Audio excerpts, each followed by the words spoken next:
Good morning, dear students. Today we are going to start chapter number 1 of history, that is the French Revolution.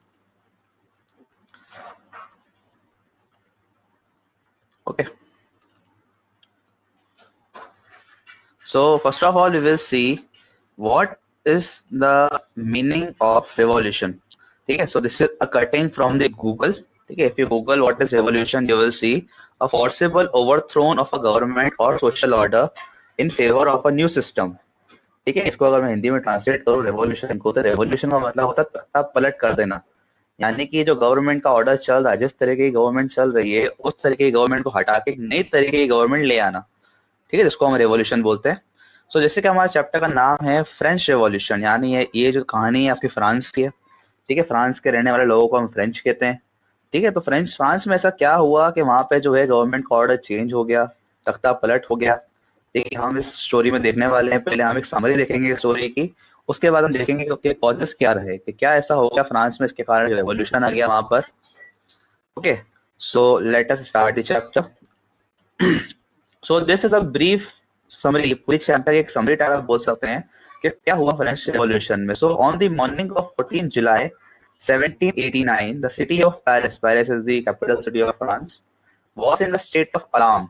ठीक है, काफी alarm मतलब सब लोग जो है काफी बाहर थे, घरों से लड़ाई वड़ाई के उसमें थे। The king had commanded troops to move into the city. Rumors spread that he would soon order the army to open fire upon the citizens। ठीक है, तो ऐसी रूमर्स यानी कि अफवाहें उड़ी के सिटी पे जो है हमला करवाने वाले हैं राजा साहब। ठीक है, सिटीजन जो होते हैं नॉर्मल लोग, उन पे हमला होने वाला है।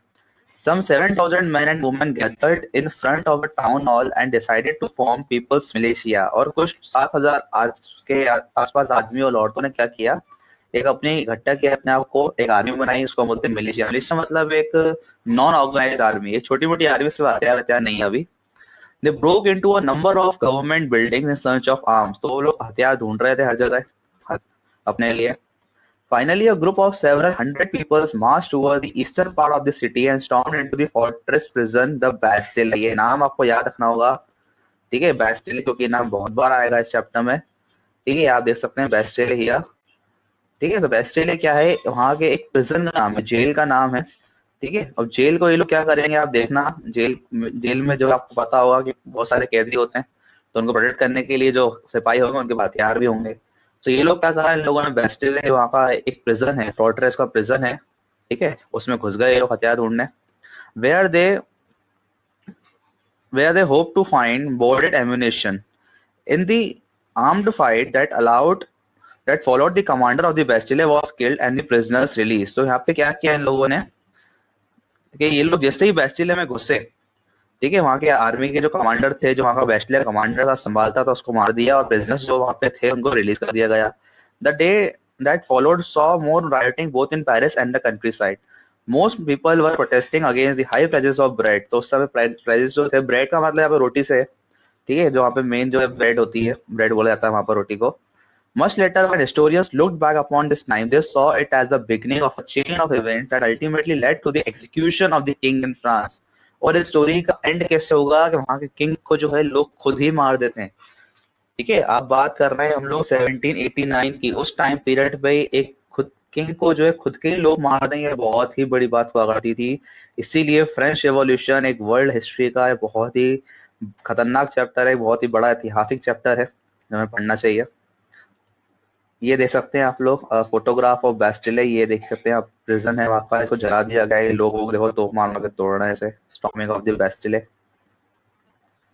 चलिए अब आते हैं हम लोग मेन स्टोरी पे। So this is a story we will see now. ठीक है, क्या क्या ऐसा होता चला गया, ठीक है, क्या क्या कारण है जिसके कारण जो है वहां पे किंग को मारकर एक नई गवर्नमेंट लाई गई लोगों के खुद के द्वारा। वहां पे कोई आर्मी ने ऐसा नहीं किया, वहां के लोगों ने ऐसा कर दिया, अपने किंग को खुद ही मार दिया, क्वीन को भी मार देंगे बाद में। तो ऐसा क्या हुआ, तो what are the causes of revolution. First, तरह की सोसाइटी है उसमें ही कुछ दिक्कतें थी।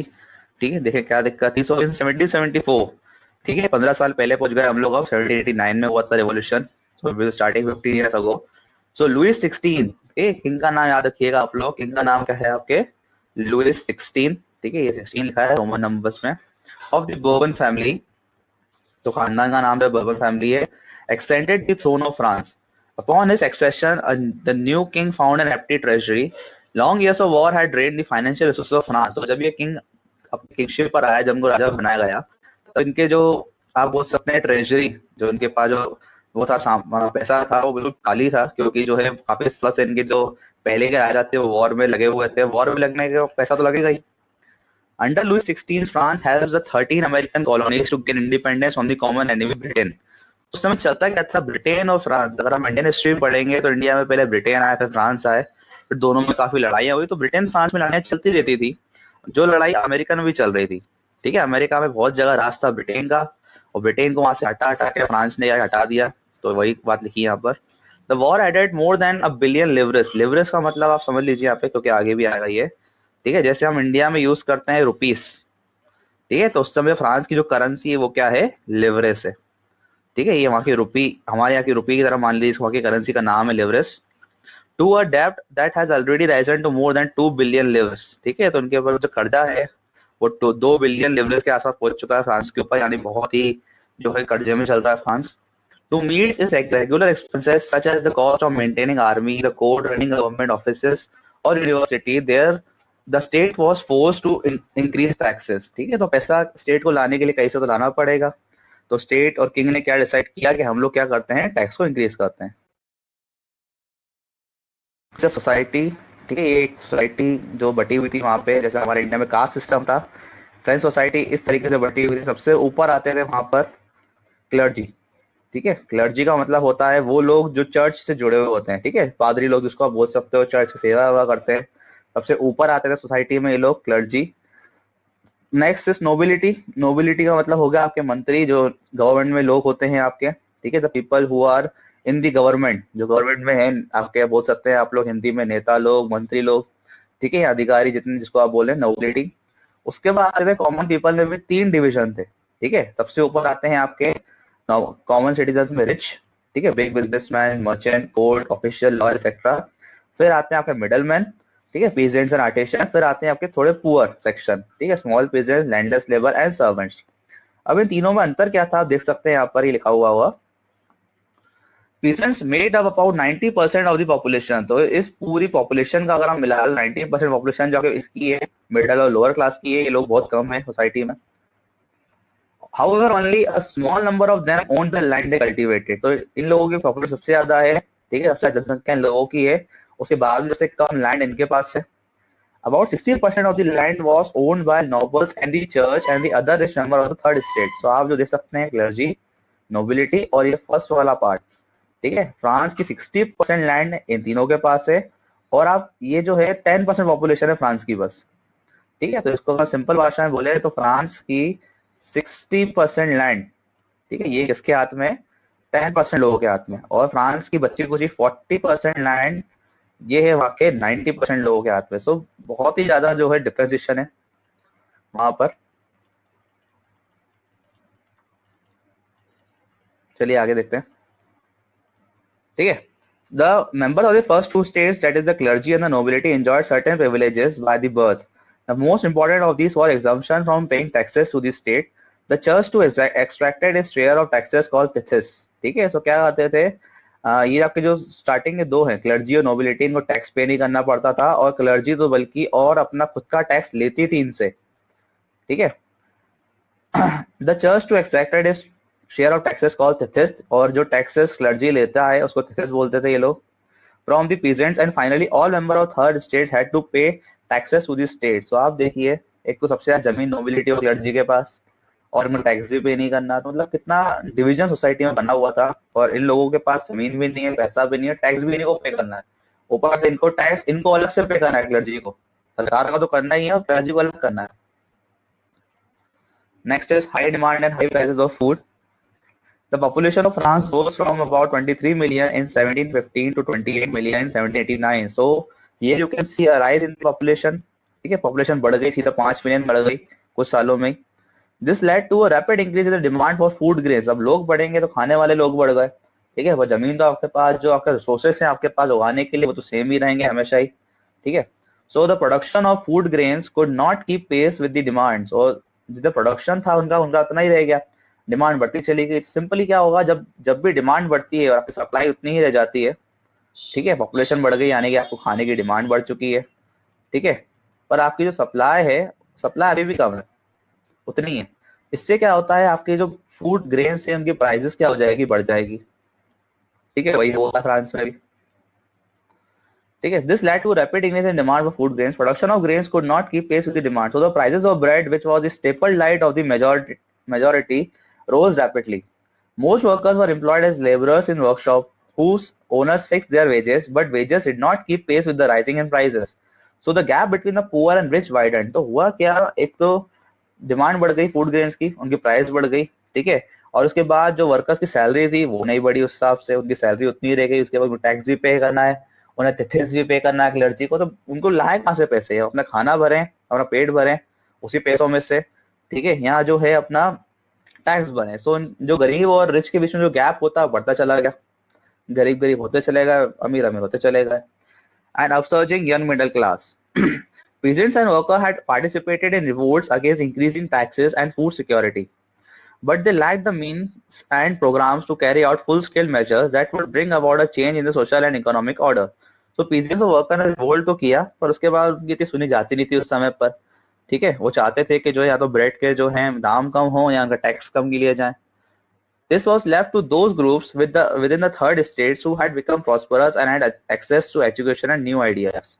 All of these were educated and believed that no group of society should be privileged by birth. ठीक है, तो थर्ड स्टेट्स के लोग थे, आपने देखे इसमें रिच भी आ रहा है, मिडिल भी आ रहा है, नॉर्मल सिटीजन जो हैं वो ये चाहते थे कि किसी को भी जो है बाय बर्थ, क्योंकि क्लर्जी और और नोबल्स जो है उनको बाय बर्थ वो राइट्स मिलते थे टैक्स नहीं पे करने का, ठीक है, तो वो चाहते थे किसी को भी जो है राइट जो है बाय बर्थ ना मिले।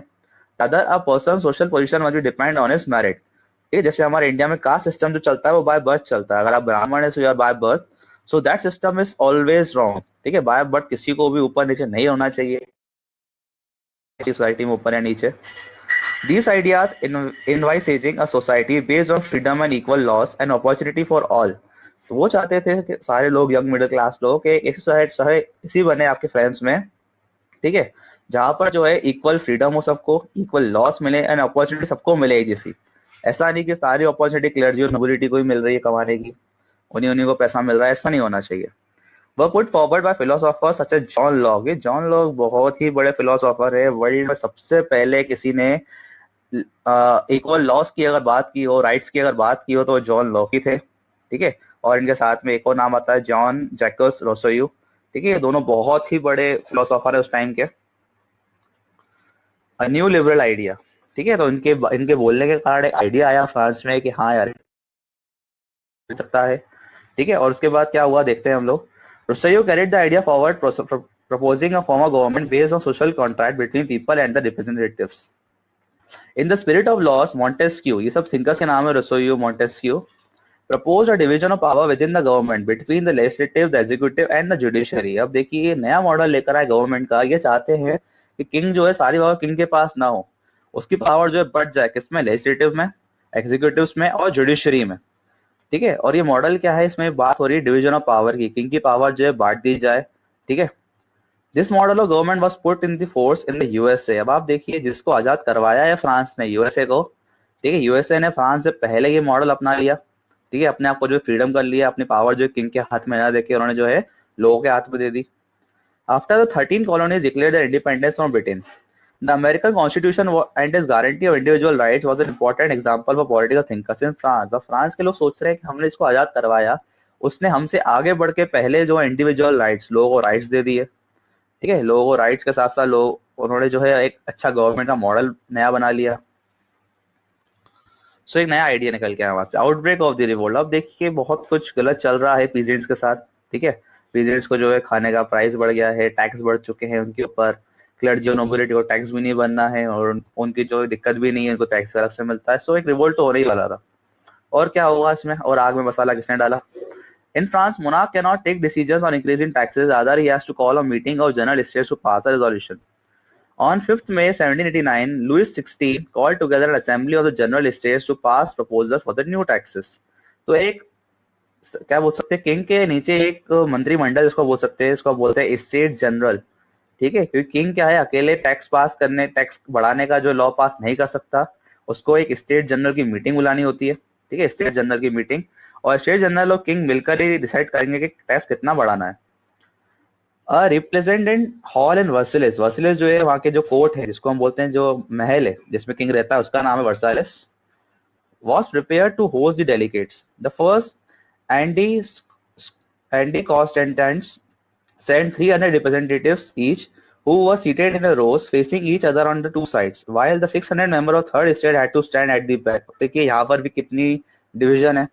ठीक है, जो आपके क्लर्जी और नोबिलिटी के लोग हैं, 300 लोग जो वहां से आए हैं, ठीक है, उनको जो है बैठने के लिए बढ़िया सीट वीट दी गई। और जो आपके लास्ट जो था थर्ड स्टेट, वहां से 600 लोग आए जिनको पीछे खड़ा कर दिया ऐसे ही। बाकी जो आपके सबसे लोअर थे, पीजेंट्स और आर्टिशियंस, उनको तो असेंबली में घुसने भी नहीं दिया गया जहाँ पे वोटिंग चल रही थी। However, their grievances and demand were listed in some 40,000 letters which were represented had brought with them. बस उनके 40,000 खत उनसे लिखवा के ले आए। ठीक है, सबसे ज्यादा पॉपुलेशन जिसकी है उसको आप पूछ ही नहीं रहे हो कि करना क्या है।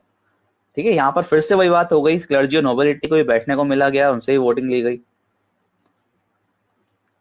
एंड अनइवन वोटिंग पैटर्न, अब वोटिंग पैटर्न भी आप देखिए कैसा था इनका। Voting in the state general in the past had been conducted according to the principle that each state had one vote. ठीक है, अब यहाँ पर क्या है, ईच स्टेट के पास एक वोट है। यानी मान लीजिए क्लर्जी जो है, पूरी क्लर्जी एक साथ मिलकर क्या करे, अपना एक मत दे दे, यस और नो, बढ़ाना है कि नहीं। ठीक है, उसके बाद आपकी सेकंड स्टेट आता है आपका नोबिलिटी, उनका एक वोट होगा। और थर्ड आता है आपका जो नॉर्मल सिटीजन है। ठीक है, सिटीजन, तो देखिए इनको तो टैक्स पे करना ही नहीं है। इनसे आप पूछेंगे भैया टैक्स जो हम लोग 200% बढ़वा दें, ये बोलेंगे बढ़ा लो भैया। ठीक है, हमें तो भरना ही नहीं है। ठीक है, ये बोलेंगे यस, ऑलवेज यस बोलेंगे। इनको भी नहीं भरना, ये भी यस बोलेंगे। इन लोगों को भरना है बेचारों को, तो हमेशा नो बोलेंगे इस काम में। सो यहाँ पे जो है टैक्स बढ़ जाएगा, क्योंकि दो लोग बोल रहे हैं बढ़ाने को और एक बोल रहा है नहीं। सो ये वोटिंग पैटर्न पूरा अगेंस्ट है किसके, आपके पीजेंट्स और आर्टिशंस के। ठीक है, क्योंकि यहाँ पे उनसे पूछा ही नहीं जा रहा, और अगर पूछा जा भी रहा है तो कोई मतलब का ही नहीं है। But members of the third state demanded that voting now conducted by assembly as a whole. अब इन्होंने बोला कि असेंबली का हर इंसान, जितने भी लोग खड़े हैं, 300 वहां से 600 यहाँ से 900 लोग, ठीक है, हर इंसान को अपना खुद का वोट दिया जाए तो ज्यादा बेहतर होगा। पर फिर किंग ने क्या किया, इससे रिजेक्ट कर दिया कि नहीं, ऐसा नहीं होगा। When the king rejected this proposal, member of third state walked out। Simple सी बात है, अगर ऐसा नहीं होता तो नोबिलिटी और थर्ड जो आपका स्टेट है वो हारने वाला था यहाँ पर, क्योंकि इनका वोट हमेशा एक रह जाएगा, ये लोग हमेशा हाँ बोल के दो कर जाएंगे। तो उन लोगों ने क्या किया, जब सब माना नहीं गया इस काम को, तो उन्होंने जो वॉकआउट कर दिया, असेंबली छोड़ के बाहर चले गए। On 20 June, they assembled in the half of an indoor tennis court in the ground of Versailles. They declared themselves as a national assembly and swore not to despair till they had drafted a constitution for France that would limit the power of the monarch। तो बाहर जाके उन्होंने tennis court पे जो है ऐसी शपथ ग्रहण कर ली कि तब तक हम लोग फ्रांस को जो है हम लोग फ्रांस में लड़ाई चलाते चलेंगे, तब हम लोग रिवोल्ट करते जाएंगे जब तक जो मोनार्क है, किंग है, उसकी पावर कम ना की जाए। ठीक है, क्योंकि किंग ने बोल दिया हाँ तो हाँ हो गया, ना तो ना हो गया, ऐसा कैसे। अ टर्मोइल सिचुएशन इन फ्रांस। ठीक है, टर्मोइल सिचुएशन बन चुकी है, आप देख सकते हैं लोग जो है सड़कों पर उतर रहे हैं अपने राइट्स के लिए। So while the National Assembly was busy as Versailles drafting a constitution, the rest of France seated with turmoil। Turmoil मतलब जो है तहलका मचा हुआ है। A severe winter had meant a bread harvest, the price of bread rose। अब देखिए और जले में नमक छिड़का ही जा रहा है, वैसे ही महंगा था, ऊपर से विंटर आ गई, विंटर में जो है और उनकी हार्वेस्ट खराब हो गई। Often bakers exploited the situation and hoarded supplies। और बेकर्स ने और हरकत कर दी इसमें। ठीक है, जिनके पास सप्लाई था, जिनके पास सामान था खाने पीने का, उन्होंने सप्लाई जारी नहीं रखी, अपने पास जो भर भर के रख लिया। प्राइजेस मतलब आप सोच सकते हैं बिल्कुल पीक पर है। After spending hours in long queues in the bakery, crowds of angry women stormed into the shops। At the same time, the king ordered troops to move into the Paris। अब जब bread आ ही नहीं रही है, ठीक है, यहाँ आ रही है तो बहुत ज्यादा महंगी आ रही है, तो लोगों ने जो है ऐसा तहलका मचा दिया, और जहां ब्रेड मिलती है, ठीक है, वहां बेकरीज में वहां घुस गए। और किंग ने क्या ऑर्डर किया कि किंग ने जो है ट्रूप्स को सेना लगा दी, ताकि चोरी वोरी चकारी और जो दंगे वंगे वो ना हो सके। On 14 July the agitated crowd stormed and destroyed the Bastille. ठीक है, और जो क्राउड जो बिल्कुल पागल हो चुका है, टैक्सेस हाई हैं, वोटिंग उनसे ली नहीं जा रही है, जो थर्ड आपका स्टेट्स है मिडल और पुअर क्लास का, ठीक है, तो वो लोग बहुत ही ज्यादा हाई पे थे, और उन्होंने क्या किया, इसी अपने गुस्से में जाके बास्टिले को आग लगा दी। हमने देखा पहले बास्टिले। Faced with the power of the revolting subject, Louis XVI finally accorded recognition to the assembly and accepted the principle that his power should now on be check by constitution. तो ठीक है, इन सबको देखकर जो किंग ने हामी भरी, उन्होंने बोला ठीक है, अब हम एक कॉन्स्टिट्यूशन बनाएंगे, एक संविधान बनाते हैं, ठीक है, जिससे मेरी पावर जो है वो कम हो जाएंगी, ठीक है, मेरी पावर्स को मैं डिवाइड करने को तैयार हूँ। तो आइए बैठ के बात करते हैं। On the night of 4th August 1789, the National Assembly passed a degree abolition the feudal system of obligation and taxes। तो ठीक है, उन्होंने बैठ के एक संविधान बनाया, एक लॉ बनाया, जिसमें जो है उनके पुराने राइट्स जो थे, जो किंग के जो पावर्स थी, उसको कम कर दिया गया, हटा दिया गया। अब क्लर्जी और नोबिलिटी के पास कोई अधिकार नहीं है ऐसे, जो पहले हुआ करते थे कि उनको टैक्स भी खुद का भी चाहिए, उनको जो टैक्स भी पे नहीं करना, ऐसे सब हटा दिए गए। France become a constitutional monarchy. Constitutional monarchy मतलब मोनार्क यानी जो किंग है वो तो रहेगा ही रहेगा, ठीक है। और एक नया कॉन्स्टिट्यूशन भी आ गया कि क्लर्जी नोबिलिटी का पावर नहीं होगी, सबके पास अपना खुद का वोट होगा।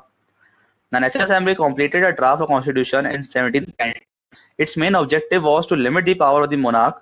These powers instead of being, देखिए 89 में तो रिवोल्ट चालू हो गया था, हमने देखा, तो उसके 2 साल बाद जो है किंग ने हामी भरी, ठीक है, बेस्टिले जो है उसमें तबाही हो चुकी है। Its main objective was to limit the power of the monarch। These powers instead of being concentrated in the hands of one person were now different institutions, the legislature, executive and judiciary। अब देखो ये तीनों में अंतर क्या है। Legislature वो आपका ऑर्गन है जो लॉ बनाएगा, एग्जीक्यूटिव उसको पूरा करेंगे, और जुडिशरी जो है तो इसको बताएगा कि सही किया कि गलत किया। मतलब एक किंग के हाथ में पहले तीनों पावर हुआ करती थी, लॉ जो है वो भी किंग बनाएगा, उसको फॉलो भी किंग करेगा, और उसको सही है गलत भी किंग बताएगा। ये बढ़ गया 3 लोगों में। This made France a constitutional monarch. The constitution of 1791 vested with the power to make laws in the National Assembly, which was indirectly elected। This is the citizens voted for a group of electors who in turn choose assembly, not all citizens। अब देखिए यहाँ पर एक बात आ गई, not all citizens। अभी भी जो लोग नेशनल असेंबली में आए हैं उसमें सब लोगों को इंक्लूड नहीं किया गया। जो उसमें सबसे पुअर लोग थे, सबसे ज्यादा लोग हैं पॉपुलेशन में आपके पीजेंट्स और आर्टिशियंस, उनको अभी भी इंक्लूड नहीं किया है। अभी भी ये बात की दिक्कत है यहाँ पर फ्रांस में, ठीक है। हमने पढ़ा था 3 स्टेट देखे हम लोगों ने, ठीक है, उसमें आपने जो देखा था सबसे ऊपर आ रहे थे आपके रिच, ठीक है, रिच को भी जो पहले राइट्स नहीं थे, उसके बाद आते हैं मिडिल मैन, और फिर आते हैं आपके पुअर्स, ठीक है। तो अभी भी जो है वोटिंग वोटिंग के राइट्स दिए गए हैं, सब कुछ दिया गया, अभी भी जो है उनके रिच को दिए गए हैं, अभी भी ये मिडल और पुअर को नहीं दिए गए। तो मतलब अभी दिक्कत है फ्रांस में, ठीक है। अब ये जो मिडल पुअर है ये आएंगे भैया हमें क्यों नहीं दिए बैठे बैठे। सो ये आप देख सकते हैं जो नया मॉडल आया था फ्रांस में, ठीक है, कि किंग जो है, किंग को जो है बताएंगे क्या काम कैसे करना है, तो नेशनल असेंबली बताएगी जो रिच लोगों की थी, ठीक है। इन लोगों को जो इलेक्ट कौन करेगा, तो इलेक्टर्स करेंगे, ठीक है। यहाँ भी जो है सब लोग ऑलमोस्ट रिच ही है, देखिए आप लोग, ये एक्टर सिटीजन, ठीक है, about 4 million of population of 28 million. तो 28 मिलियन में से जो रिच थे 4 मिलियन, उनको ही राइट दिया गया। बाकी जो ये आपके 24 मिलियन है मिडल और पुअर, इनको कोई राइट अभी भी नहीं है, अभी भी ऐसे खड़े हुए हैं। France become Republic country. अब देखिए रिपब्लिक का मतलब हो गया मोनार्क को बिल्कुल हटा ही दो, क्योंकि अभी भी जो है मिडल और पुअर को कोई पावर दी ही नहीं गई, तो वो लोग क्या करेंगे, वो लोग क्या करेंगे। देखो the situation in France continue to tense during the following years. Although Louis 16 had signed the constitution. Louis 16 सब कुछ कर दिया, फिर भी अभी जो है मिडल और पुअर को राइट नहीं दिए गए। So he entered into a secret negotiation with the king of Russia. 16 ने, रशिया जो है इनका एक नेबरिंग कंट्री थी, ठीक है। The national assembly voted in April 1792 to declare war against Russia and Austria, ठीक है। और वहां की नेशनल असेंबली थी जो अभी नई नई इलेक्ट हुई थी, उसने क्या है एक पैक्ट साइन किया कि हम लोग जो है रशिया और ऑस्ट्रिया के अगेंस्ट वॉर छेड़ने वाले हैं, ठीक है, क्योंकि उस समय यूरोप में लड़ाइयां चलती रहती थी। Thousands of volunteer through from the provinces to join the army. बहुत लोगों ने आर्मी ज्वाइन की इस वॉर को लड़ने के लिए। अब आप फिर देखिए, वैसे इतने प्राइस हाई थे और फिर उन्होंने वॉर छेड़ दिया, मतलब वॉर हाई हो जाएंगे। The revolutionary wars brought losses and economic difficulties to the people। वही बात हो गई। While the men were away fighting at the front, women were left to cope with the tasks of earning a living and looking after their family। Last section of society were convinced that the revolution had to be carried further, as the Constitution of 1791 gave political sides only to richer section of society। Middle और poor को अभी भी कोई rights नहीं थे, सिर्फ richer को दिए गए थे। सो उन्होंने सोचा कि हमें जो है रिवॉल्यूशन अभी आगे कंटिन्यू करना चाहिए, क्योंकि उन्होंने बेस्टिल जला दिया, ठीक है। उसको जलाने से किसको राइट मिल गया, सिर्फ रिच को मिल गया। अभी भी मिडल और पुअर को बचे हुए हैं, तो आगे कंटिन्यू करेंगे रिवोल्ट को। उन्होंने क्या किया, फॉर्मेशन ऑफ जैकोबिन क्लब, ठीक है। मिडल और पुअर ने मिलकर एक जैकोबिन क्लब नाम की एक जो पहनावा अब आप देख सकते हैं इस तरह का कुछ कर लिया, ठीक है, जो भी इस क्लब को फॉलो करेगा इस तरह के कपड़े पहनेगा, ठीक है। उन्होंने क्या किया, they started railing point for people who wish for discuss government policies and plan their own form of action, ठीक है। तो जो लोग गवर्नमेंट को अपना करना चाहते हैं, जो लोग गवर्नमेंट बैठना चाहते हैं मिडल और पुअर से, उन्होंने मिलकर जैकोबिन क्लब बनाया, ठीक है। The member of Jacobin club belong to mainly to less prosperous society section of society. They included small shopkeeper, देख सकते हैं आप लोग, ये सब वही लोगों ने मिलकर बनाया है इसको जो है बहुत ही मिडल और पुअर क्लास से आते हैं। New constitution and king of king, अब जो पुराना कॉन्स्टिट्यूशन था इसमें से रिच को आकर एक नया लेकर आया जैकोबिन क्लब जो था, ठीक है। उन्होंने बहुत भतंगड़ मचाया और इतना मचाया कि उन्होंने किंग तक को मार दिया, ठीक है। जो जैकोबिन क्लब थे उन्होंने स्लेवरी जो है अबॉलिश कर दी, जो है मिडल और पुअर को भी दिलवाया और एंड में जाके खुद लुइस 16 को भी मार दिया। कैसे? In the summer of 1792, the Jacobin planned an insertion of a large number of Parisians who were angered by the short supply of high prices of food। अब देखिए वॉर चल रहा है आपका प्रशिया और ऑस्ट्रिया के अगेंस्ट, तो वहां पैसा जा रहा है पूरा और फूड के प्राइस बढ़ते ही जा रहे हैं। तो लोग जो है मिडल और on the morning of 10th August they storm the palace of the Tuileries, ठीक है। तो पैलेस जो था किंग का उसमें घुस गए, massacred the king guard and held the king himself as the hostage of several hours. उनके जो इतने गार्ड से सबको मार के खुद किंग को जो है उन्होंने पकड़ लिया। Later the assembly voted to imprison the royal family, ठीक है। बाद में जो है इन्होंने एक अपना खुद का ही बोल सकते हैं फरमान जारी किया कि जो रॉयल फैमिली किंग की जो खानदान है उसको पूरा पकड़ो, जेल में डालो इन्हीं को। Elections were held from now on, all the man 21 years and above regardless of wealth got the right to vote. अब देखिए ये आई नई चीज, द बेस्ट थिंग, सबसे पहले जो वर्ल्ड में आई है, ठीक है। All man of 20 years and above, जितने भी लोग 20 ईयर्स से 21 ईयर्स से ऊपर सबको राइट टू वोट दिया जाए। ऐसा ना देखा जाए कि कौन रिच है कौन क्लर्जी है कौन अमीर, सबको राइट टू वोट दिया जाए। ये नई चीज किसके कारण है? जैकोबिन्स के कारण है, क्योंकि उन लोगों ने जो है थोड़ा सा बतंगड़ मचाया फ्रांस में एकदम से। The newly elected assembly was called the convection. On 21 September 1792, it abolished the monarchy and declared France a republic, ठीक है। तो उन्होंने क्या किया, 21 सितंबर 1792 में फ्रांस को जो है मोनार्की पूरी खत्म कर दी, उसको रिपब्लिक घोषित कर दिया। रिपब्लिक का मतलब एक ऐसी कंट्री जहां पर जितने लोग हैं सब मिलकर अपनी खुद की गवर्नमेंट बनाते हैं, किंग का कोई अधिकार नहीं होंगे। Louis 16 was sentenced to death by court on a charge of treason. On 21st January 1793 he was executed publicly। आप सोचिए कितना बड़ा ये काम हो गया है कंट्री के लिए कि उनके खुद के किंग को पूरी जनता के सामने जो है मार दिया गया, ठीक है। At the place place de la Concorde की जगह का नाम है। द क्वीन मारी एंटोनी जो उनकी वाइफ थी queen met with the same fate shortly after. कुछ दिनों बाद जो है क्वीन को भी वैसे ही मार दिया गया। देखिए कितना बड़ा एवोल्यूशन हो गया फ्रांस में। Fall of Jacobins and coming of Napoleon. अब किंग को खत्म करने के बाद एक नई गवर्नमेंट बनानी थी जैकोबिन्स को और वहां के लोगों को मिलकर, जिसको बनाने में वो लोग असफल रहे, ठीक है। वो लोग असफल इसलिए रहे क्योंकि गवर्नमेंट बनाना भी जो आसान काम नहीं था उस समय पर भी, ठीक है। हर इंसान की आ, आप बोल सकते हैं ख्वाहिश पूरी करना वो भी वो चीज नहीं कर पाए। सो हुआ क्या देखें, अब किंग तो डेथ हो चुकी है उसकी। The fall of Jacobin government allowed the wealthier middle class to seize power. A new constitution was introduced which denied to vote to non-proprietized section of society. Then appointed a directory. अब इन्होंने क्या किया, इन्होंने एक directory director general की एक body जो appoint की 5 लोगों की, ठीक है, मेड ऑफ 5 मेंबर्स। ये जो बॉडी है ये डिसाइड करेगी कि फ्रांस में आगे करना क्या है, गवर्नमेंट बनानी कैसे, चलानी कैसे है। This was meant as a safe guardian the concentration of power in a one man executive as under the Jacobins. However, the directors often clashed with the legislative council, who then sought to dismiss them। और directors ने क्या किया, जो उनकी पहले council थी उनसे लड़ाई करते चले गए। मतलब एक हसन मचा हुआ, अभी भी कोई समझ में नहीं आ रहा है कि गवर्नमेंट चलानी कैसी है। फ्रांस में काफी दिक्कतें चल रही है, किंग को तो मार दिया पर गवर्नमेंट चलाएं कैसे, ठीक। तो instability of the directory paved the way for the rise of military dictator Napoleon Bonaparte. ये जो है मिलिट्री के कमांडर थे उस समय नेपोलियन बोनापार्टे, ठीक है। कोई भी सरकार नहीं चला पा रहा है, सो ये मिलिट्री कमांडर आ गया है, इन्होंने बोला हटो सब बीच में से, अब मैं गवर्नमेंट चलाता हूँ, ठीक है। नेपोलियन बोनापार्टे जो है वो एक तरीके से आप बोल सकते हैं एक सोल मेड किंग खुद वापस बन गए। किंग को अभी हटाया, ठीक है। किंग इनको बोला नहीं जाता था, थे ये मिलिट्री कमांडर ही, पर एक तरह से किंगशिप भी इन्होंने चालू कर दी अपनी फ्रांस में, ठीक है। अब क्या किया नेपोलियन ने, देखें आप लोग, ठीक है। Defeat of Napoleon and the end of revolution. So in 1804 Napoleon Bonaparte crown himself empire of France. देखिए अभी किंग को मार के इतना मुश्किल सब कुछ आप लोगों ने करा, फिर नेपोलियन बोना he set out to conquer neighboring European countries, disposing dynasties and creating kingdoms where he placed member of his family. अब ये निकल पड़े लड़ाई करने, फिर से वही बात जो फ्रांस के लोग नहीं चाहते थे कि लड़ाई हो और वॉर हो और पैसा जाए। नेपोलियन ने वही किया, फिर लड़ाई करने निकल गए, फिर वॉर्स करने लग गए। ठीक है। Napoleon saw his role as a moderniser of Europe. इनको लगता था कि मैं यूरोप को मॉडर्न कर रहा हूँ, क्यों? क्योंकि ये नए नए सिस्टम लेकर आए हर चीज के।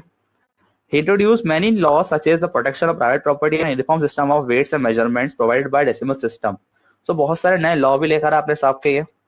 Initially many saw Napoleon as a liberator who could bring freedom for the people. बहुत लोगों को लगा कि इंसान सही काम कर रहा है, हमारे लिए अच्छा करेगा। But soon the Napoleonic army came to be viewed as a everywhere as an invading force. पर बहुत बाद में पता चला कि ये सिर्फ एक आर्मी है नेपोलियन की, जो हर जगह लड़ना जानती है बस। ठीक है, यहाँ के लोगों से कोई मतलब नहीं है इसको राइट्स वाइट्स से।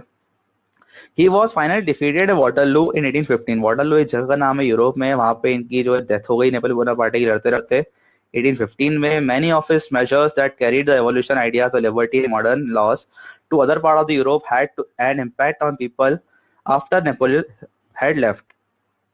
The ideas of liberty and democratic rights were the most important legacy of the French Revolution. This spread from the France to the rest of the Europe during the 19th century. उसके बाद क्या किया France के लोगों ने, जो है थोड़ा बैठकर अपनी खुद की एक अच्छी गवर्नमेंट बनाई, वोटिंग वोटिंग करवा के जो है अच्छी एक गवर्नमेंट का फॉर्मेशन हुआ, क्योंकि समझ चुके थे कि अगर हम लोग पावर नहीं लेंगे तो नेपोलियन जैसा कोई और वापस आ सकता है जो अपने आप को किंग बना ले। French Revolution showed a great power possessed by normal citizens of the country and set an example for rest of the Europe and the world. तो फ्रेंच रेवोल्यूशन सबसे पहला जो है एक ऐसा रेवोल्यूशन आया वर्ल्ड में जहां पर पता चला लोगों के, नॉर्मल सिटीजन्स के खुद के भी कोई राइट्स होते हैं, और अगर ये लोग चाहें तो किंग को भी मार के हटा सकते हैं। ठीक है, अगर इनको आपने सही से राइट्स नहीं दिए, इनके जो राइट्स छीने गए या इनको जो है आपने तंग किया तो।